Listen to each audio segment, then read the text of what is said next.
£1,005. Come on! And to be alive if you can't do deadlift.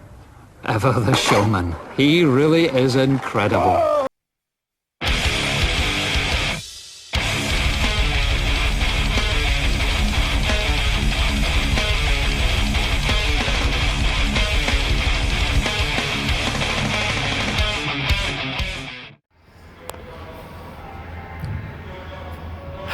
It's going.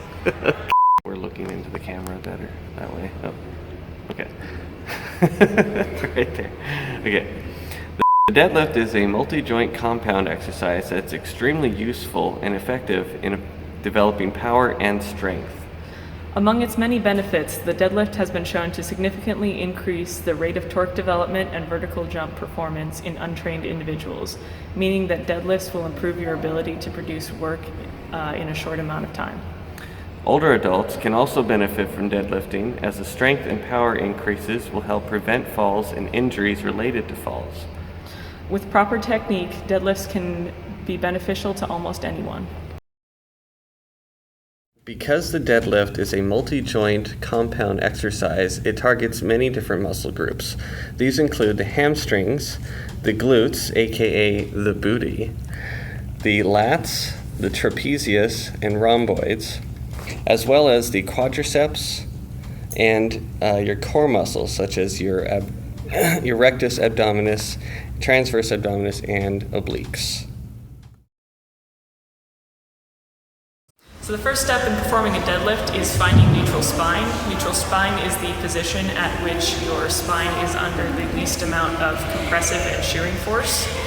So first thing you need to do that is find your rectus spinae muscle. These are the muscles on either side of your spine.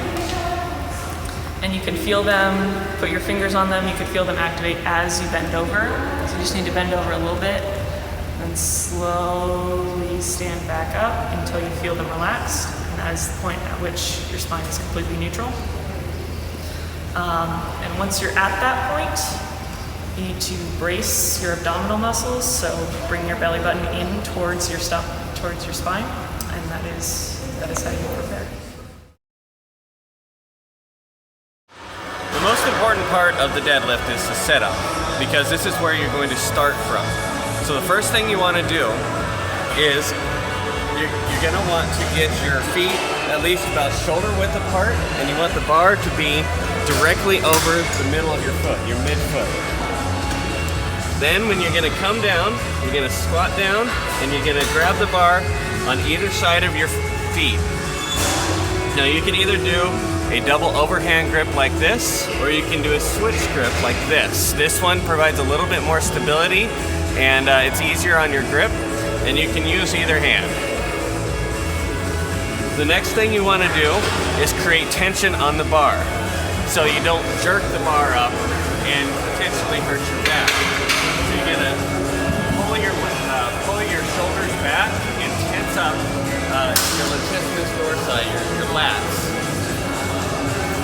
So you're gonna do that and pull it until you feel a little bit of a click. And then you're ready to lift. So as I was saying, you want your feet shoulder width apart and the bar directly over your midfoot. Grip the bar outside of your legs. Then create tension on the bar, brace your core, and push your feet into the ground. Stand tall, and then in a controlled movement, lower the weight back down. From the side, you can see that I'm maintaining a straight, neutral spine position throughout the movement, and the bar path is straight up and down. Your hips should hinge forward, and your chest should stay high.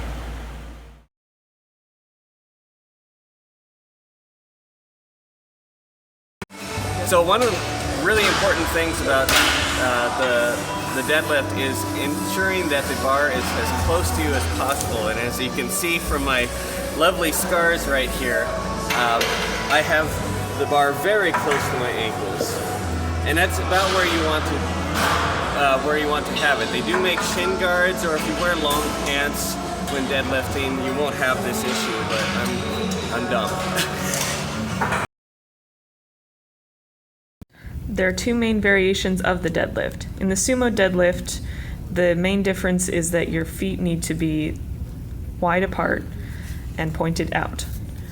It targets the gluteus more and might be more comfortable for people with long legs. Keep your shoulders back and chest up. You should be feeling a stretch in your adductors. In the Romanian deadlift, start at the top, hinge your hips while keeping a neutral spine. Lower the weight until you feel a stretch in your hamstring and then come back up.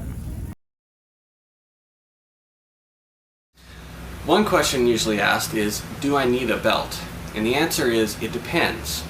Generally, a novice lifter won't require a belt for deadlifting for two reasons. First, the novice isn't and shouldn't be lifting much weight relative to their body weight, so the stress on their back is minimal compared to that of a more experienced lifter. Secondly, it's more important that a novice learns to properly brace their core muscles during the deadlift rather than relying on a belt for core stability. A belt may inhibit motor learning patterns necessary for bracing the core. Now, an experienced lifter may not even need a belt unless they're lifting close to their 1 rep maximum.